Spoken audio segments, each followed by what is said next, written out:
The world's coming apart at the seams. Wars, riots, mass shootings, people losing their minds over nothing. It's like everything's just breaking. It's not breaking, it's unraveling. There's a difference. What's the difference? Breaking is random, chaotic. Unraveling means it was wound too tight for too long.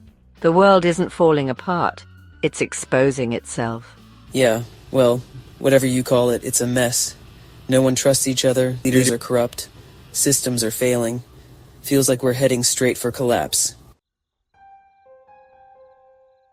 Because we've never healed. Everything happening now is just the external manifestation of collective trauma. Nations, economies, entire cultures, they all function like a wounded mind. And when you don't face trauma, it plays out in cycles. You're saying the world's acting like a trauma victim? Yes, look at history. War, oppression, control, each one is just an echo of the last. People who've been abused become abusers.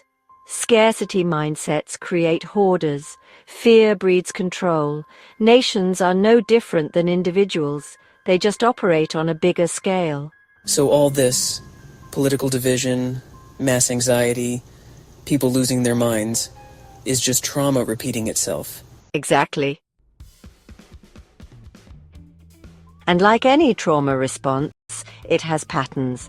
Some people lash out, violence, war, control. Others shut down, depression, addiction, apathy. But it all comes from the same root. So that's why people are so easy to manipulate. The fear, the division, it's just pulling on old wounds. Right.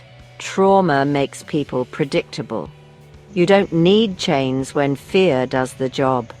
If people are kept in a constant survival state, they'll never stop long enough to heal.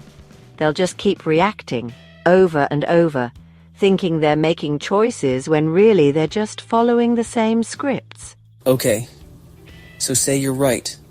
Say all of this is just collective trauma playing itself out. What's the way out? Healing, individually first, then collectively.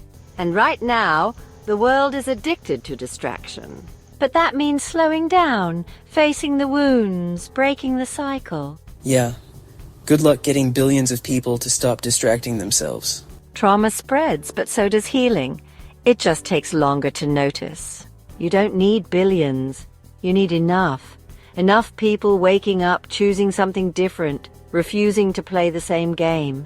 So you think there's a chance that we can break the cycle?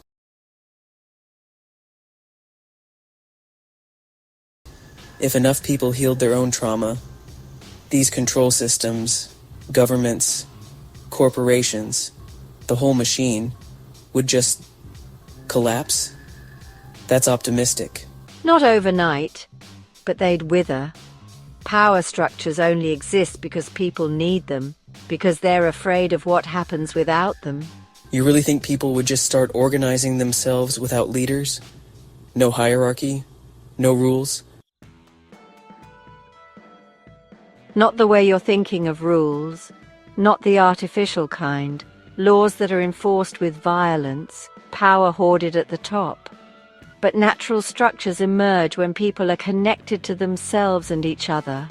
Look at mycelium. Look at how flocks of birds move. Intelligence doesn't have to be centralized to function. Yeah, but humans aren't birds.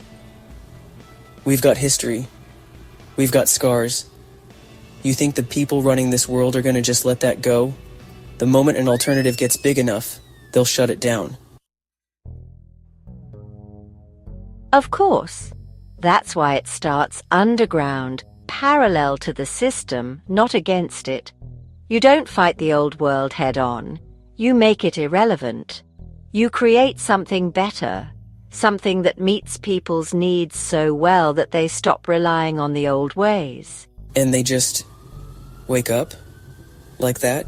Not all at once, but some will, enough to start. The thing is, trauma keeps people stuck in cycles. Governments, corporations, they don't need to hold a gun to our heads. They just keep us afraid, separated, addicted, distracted.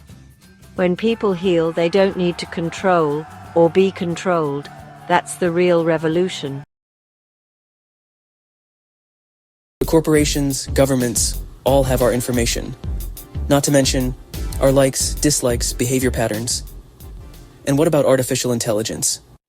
What you think of as important information now becomes irrelevant without a system that exploits it.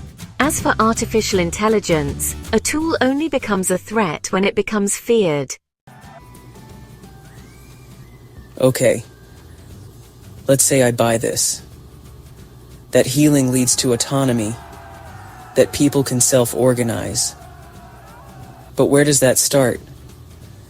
People don't just wake up one morning and stop needing the system. It starts small. Communities that take care of each other. People learning how to meet their own needs without going through the machine. It's already happening, just not on a scale that threatens anything, yet. And when it does? That's when we see resistance. The system will try to crush it, discredit it, co-opt it. But it won't work forever. Control structures rely on people believing they're necessary. The more that belief erodes, the weaker they get. You make it sound so simple. It's not simple, but it's inevitable. Rigid systems collapse, living systems adapt. You can see which one we are. So, we don't fight the system, we outgrow it. Exactly, and once enough people do, there's no going back.